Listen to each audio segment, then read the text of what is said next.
Hey, welcome to another episode, or I should say mini episode, of Ice Ice Beta. And I'm your host, Aaron Gary. This week we're doing something a little bit different, what we're dubbing the Meet the Maker series. Each day we'll be releasing a mini episode with an entrepreneur who is making specialty gear for ice climbers. If you've ever wanted to hear the story behind some of your favorite, and soon to be favorite products, that's what we get into. We're doing this because we believe that thoughtfully designed gear is more than the sum of its parts. They are crafted by folks who have decades of experience in the sport, are refined through countless iterations and testing, and brought to life with genuine passion. I personally really enjoy hearing what inspired someone to start something and what led to certain design decisions. And hopefully you find that interesting too. On today's mini episode, we talk with Ben Carlson and Nick Hernandez of Furnace Industries. Stick around to the end for a discount code. Be on your stuff or don't show up. We are on our stuff. We are here to climb and talk about Furnace Industries. So Nick and Ben, thanks so much for chatting today. Thanks for having us. Yeah, pleasure. So we're gonna kick it off right away, classic New York style. What is the elevator pitch for Furnace Industries? I get this question a lot, especially in the early days at all the like Ice Fest booths. They would look at the tool and be like, what is that? What is the point of this? And so, whether they accepted the idea afterwards or not, it went like this. We make gym safe indoor ice and mixed climbing training tools so you can train for ice all year long. You don't damage the wall, you don't damage the holds, you don't damage the pads, you won't damage your friends. Gym owners love you.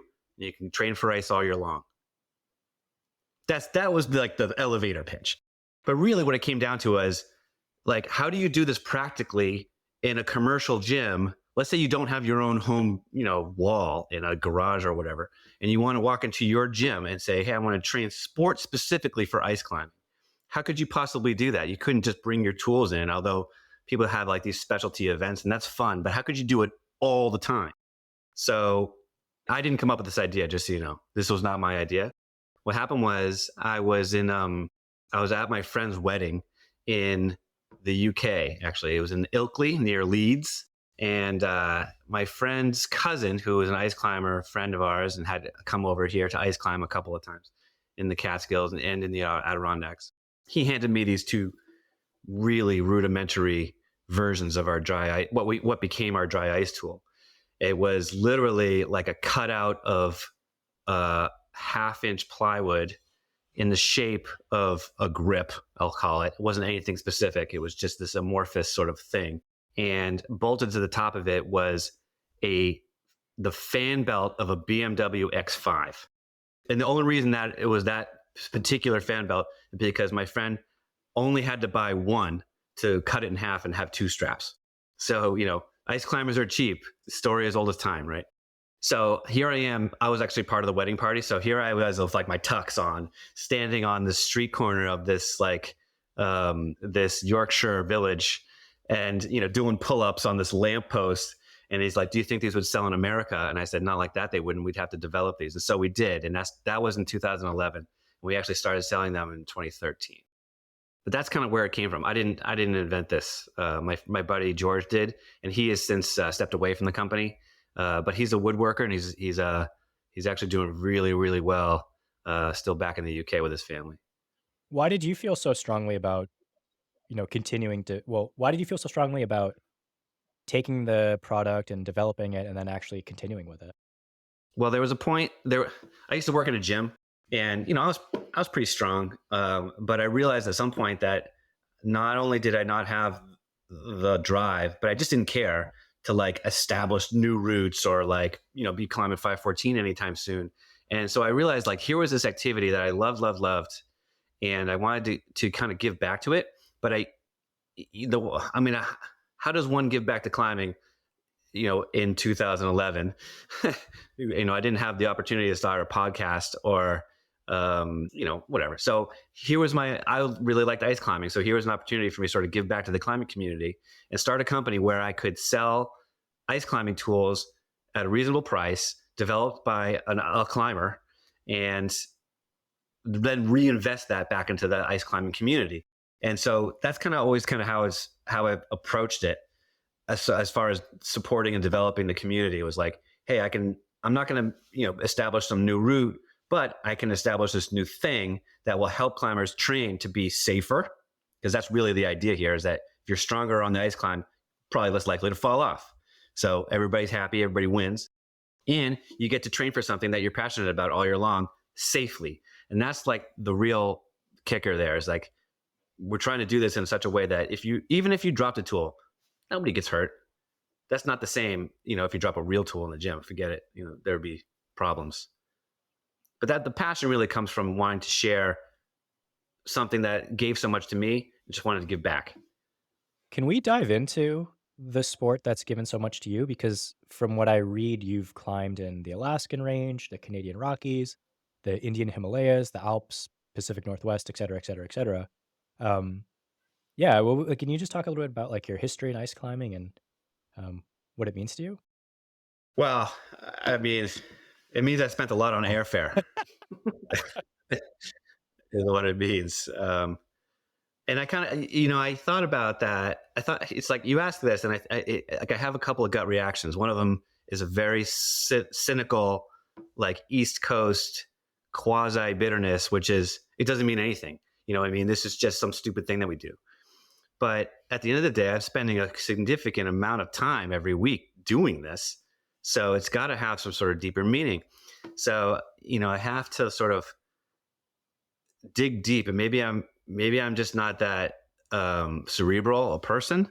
But the one thing that people always say, well, why do you do this? And I said, because it's so cool to climb up something that's only there temporarily. It's there for a very short period of time, maybe 3-4 months during the year, at least around here. And if you went back there in the summer, that thing that you climbed, that space that you were in, doesn't exist. You can't even get there. You can't, I suppose you could rappel in, but whatever, you get the idea, is that you can't ascend that space without that medium being in there. And I actually think that's kind of cool. And, you can get all philosophical about it and be like, oh, it's very fleeting and that's a metaphor for life. And we're only here for a short period of time. So you really have to make the most of it. And so, after doing this for a while, I came to the conclusion, it's like, what is the metaphor that I'm seeking through this activity? And it's that you're only here for a short period of time. So what's the point of all this? The point of it is to have as much fun as you can, to enjoy it, and to spread as much love and be happy, specifically in this instance with your climbing partners, with as many people as you can, because eventually you're not going to be there anymore, just like that ice climb. And so I love ice climbing, and I've been extremely blessed to be able to go to these amazing places and climb with people who share my passion for it. Our tribe of people, and now we have a podcast. Here we are talking about it. This wasn't around when I started. And I really think it's just a gift from the universe that, I get to share this ridiculous activity with other people who are passionate about it. It's tough though. It's tough. I look at like world events and I go, really, are we making a difference here? I mean, look at all the horrible things that are going on. It's pounded down your throat every single day. And it's kind of hard when I'm here. When I say here, I mean like in the New York area, to not be constantly smashed in the face with like these social injustice issues. And I'm trying to figure out how ice climbing fits into that. And the answer is it doesn't. It's a total luxury thing. You know what I mean? And in that regard, you just have to kind of go with what your gut says. And it's like, I am psyched on this, so I'm trying to find people who are also psyched about it. And here, I made this cool tool. Let's share it. Let's go climbing. Let's enjoy the life that we can live and be grateful for it. I hope that answered your question. I'm sure that was just like a spouting rando. Well, it started with a complete dismissal, and then it ended up becoming a very thoughtful, philosophical discussion around meaning. So, Because like when people say something like, it's like, what does it mean to you? To me, it's such a, yeah. I work in TV, and for a long time I was doing talk shows. I was the lighting director on Anderson Cooper. And so he would interview these people and be like, what does it mean to you that you have the smallest dog in the world? It was like always like these stupid pieces. And he would have to ask these questions. It was, to me, I would just like laugh in the control room going, who cares? But these people were living these deeply meaningful lives to them. And they would lay out their reasoning for them, even though I didn't necessarily relate to it sometimes. Anyway, whatever. That's climbing for you. It takes all different kinds of people to make climbing. No, but you're right. It's like the meaningfulness of it all is like, I kind of scoff at the question, but really I wouldn't be doing this unless it meant something. So I should probably come up with a reason. I wouldn't spend this much time, effort, money, away from my wife, my 5-year-old kid, uh, driving to Colorado to attend an ice fest. It's like, if you tell the average person this, they're like, what is wrong with you? And like, why would you do that? It's like, because it's just fun. It's awesome. These are my peeps. These are the people who understand me. And I think so much of life is around feeling understood. And well, I don't want to quote like, You're going to pontificate. Nick, I see you. I see you moving away from the camera, Nick, but we want to get you involved too. Oh, yeah. I have a tendency of doing that. Ben, you were just talking about wanting to connect with other people as part of sort of what drives you in this business, and obviously you and Nick connected. So I guess I'm just curious, Nick, how did you get involved with all this? Nick was a customer. Nick. Not only am I the owner, but I'm also a client. That's how Nick got involved. He hit the nail on the head. I first met Ben in 2016 at the Mount Washington Valley Ice Festival. I was there on my quote unquote Time to Climb America tour. I was traveling around the country, visiting all these different climbing areas, writing about climbing, the culture, the destination, the people that reside around there. And Mount Washington Valley Ice Fest being one of the longest running ice festivals in the US and also one of the closest to me, considering I live in New Jersey, I went up there. And obviously every ice fest has a little vendor village. And I went to every booth, was talking with different folks. And I had saw the dry ice tools online. I actually saw them in person at an REI many, many, many years ago. And It's not that many. well, I got to meet Ben, the owner, that was there in person. So naturally, I picked his brain, started up a conversation, bought a pair of tools from him, and stayed in touch. Fast forward 2 years later, I was running a Real Rock screening in New Jersey, and I sent him an email saying, hey, do you want to sponsor the screening that I'm doing in New Jersey? He said, hell yeah, let's do it. He came down, set up a table. We chatted some more. We had a mini after party at the bar around the corner and continued talking. Said, looks like you could do some help with your social media. And Bada bing, bada boom. There you go. yeah, I gave him the first month free. The rest is history. And it's been very helpful for the growth of the company. But at the time, I was like, sure, you do this. I don't want to deal with this. And before long, Nick was like, I want in. I want in now. I just wouldn't go away. And he realized that I wasn't going anywhere. And the rest is history. Let's get down to nuts and bolts. So, what kind of products do you have in your product line? The products that we have are started with the dry ice tool. I believe the community calls them loopers these days, which I think is funny, but makes sense. And we did that for a number of years. And we made, prototype ideas. We drew them up. We kind of made some rough versions of other gym safe ice climbing and mixed climbing and dry tooling training aids. And it was clear to both of us that if we were going to make a gym safe version of a tool with a pick on it, it would have to have a metal core. So we made a rough version of what became the dry ice evolution.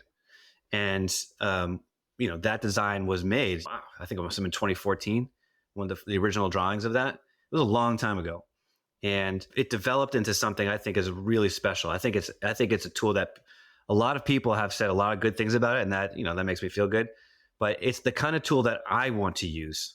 You know what I mean? It's like, I don't want to make something that is garbage. I don't want to make something that's useless just for the sake of people, just for the sake of selling junk. I want it to be this useful, purposeful thing that is worth the price you pay for it.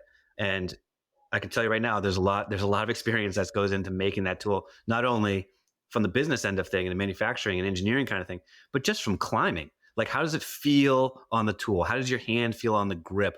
Where's your head when you engage that hold with the evolution? How does that feel similar to a pick that outside? That is experience. And that is baked into that tool. So that's actually really important. Then when Nick joined, we sort of ventured off a little bit into, or a lot of it, I should say, into dry ice, into dry tooling holds. So now we have a lot of holds in the product line, some of which are developed by us, and we also carry holds from pretty much. We can get holds almost from just about anyone really, and sell them here. Because they're not easy to get. You're not going to order one set of holds from the Czech Republic. You know what I mean? That's why those things don't exist here. So we'll order a pallet of these things and then have them in stock and sell them, nice and slow. It's like a slow drip. And so we just have the motivation to make that happen. And really, all of that capital is coming from dry ice tools, like the original product. It's coming from that idea and also the evolution. Like that, those things are fueling our ability to purchase those products. Then what happens is we get a whole pile of cash up. We say, hey, what kind of ice festivals are coming up? Boom, let's do that one. Boom, let's sponsor this one. Let's sponsor that event. Let's send these guys, some products. Let's do a raffle item here. And it's all because of the community that supports us that we get to support them. So the question is, what products do we have in our line? We have products that help us support the climbing community is really the real deep philosophical answer to that question. I never know which way you're going to go and where we'll end up, but you have a nice circularity to your responses. I try to tie it back together. Maybe we can go a little bit deeper into the community aspect of it, because I know that you're supporting more people and doing dry tooling nights at their local gyms. There's a lot of education, but rather than me talk, maybe you guys want to talk a little bit more about that aspect. This is actually more Nick's world, I think, because we have a core mission, and what's part of that core mission is supporting and building a dry tooling community, dry tooling ice climbing community. But my intent years ago was never to pump more ice climbers out into the backcountry. You know what I mean? And I never thought to myself, oh, I want to give all these people who are somewhat disadvantaged an opportunity to try something new. I never thought that. I thought, if you're into ice climbing, you're going to want this. That's all. That's it. There wasn't anything more to that. Nick came along and saw it from a different angle. And, I appreciate that Nick has different perspectives on that. And so that's why I think this is actually working pretty well now, is because it's not just me. You have to have more than one perspective in a company for it to work. To caveat of what Ben was saying, one of the biggest things, and from my own unique experience, was the accessibility. Living in New Jersey, ice climbing is not exactly something that is at the forefront of most people's thought or purview, even in regular climbing circles. The nearest ice climbing spot was the Catskills, and that's 2.5 hours away. It's not something you find at the Power Lines or the Gunks or Birdsboro, although Birdsboro has dry tooling now, which is phenomenal. And that's a lot to do with the community seeing the value and the desire to do it. But it was something for me to try for $100 some odd bucks inside of my regular climbing gym without having to go shell out $500 to get up to the Catskills, hire a guide, let alone all the gear that's required and everything needed to stay warm so I don't freeze my keister off standing at the base of an ice floe. At the end of the day, Baron brought up a good point. It's a luxury activity. Anyone that goes ice climbing is walking with several $1,000s strapped to their feet and their hands. But you can borrow stuff. You can borrow stuff, but you need to know someone that has that stuff, or you have to go rent it, which again requires a considerable amount of money for a one-time activity. So we realized, or at least I realized from my own perspective, there's a whole lot of people that would actually be interested in it if they had some level of exposure to it, which creates the feeder program for the wider audience or the wider sport of ice climbing, or specifically dry tooling, as it's quickly growing because more and more people are being exposed to it even existing. The cool part is you look at a number of people that are competition ice climbers. There's a number of them that started using a pair of dry ice tools as kids when they first started. It helped with the introduction to a whole new world of activity that otherwise may have not been readily accessible to them.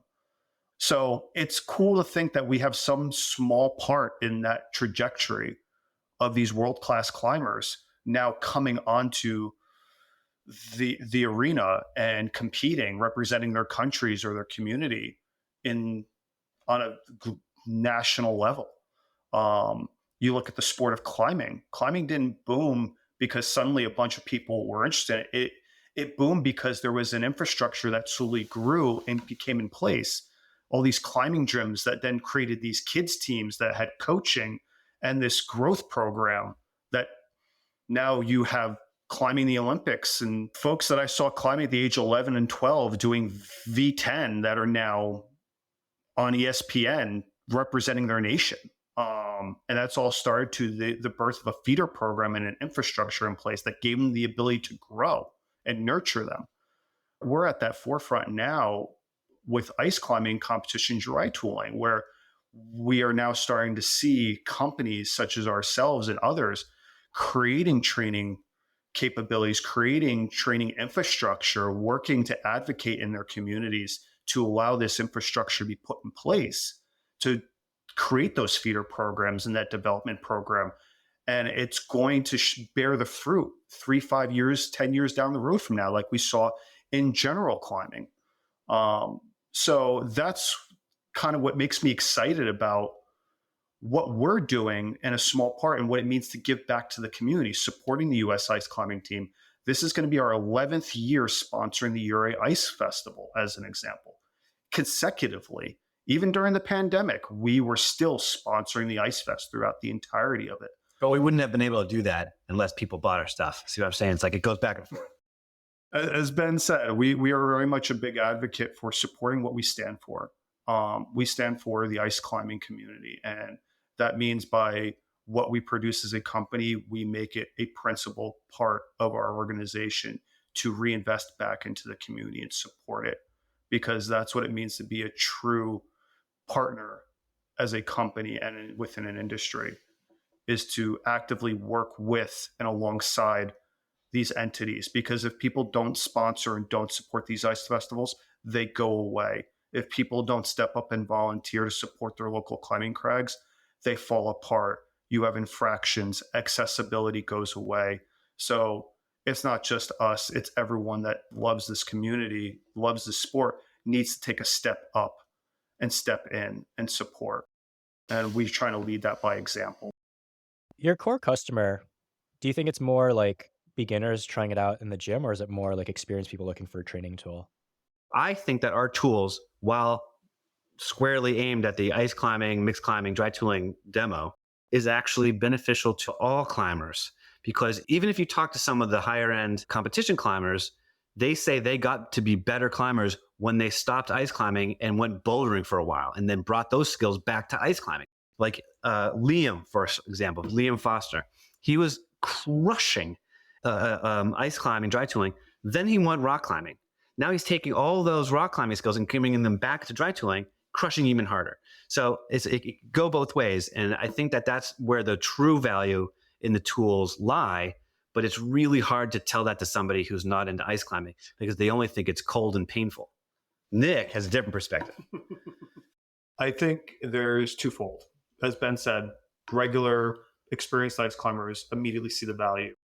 At the same time, working directly in and out of climbing gyms, running demo nights and introduction nights, there is probably about 15 people who have never climbed ice at my local gym that climb on these on a regular basis and are super excited to try ice climbing outside this coming season.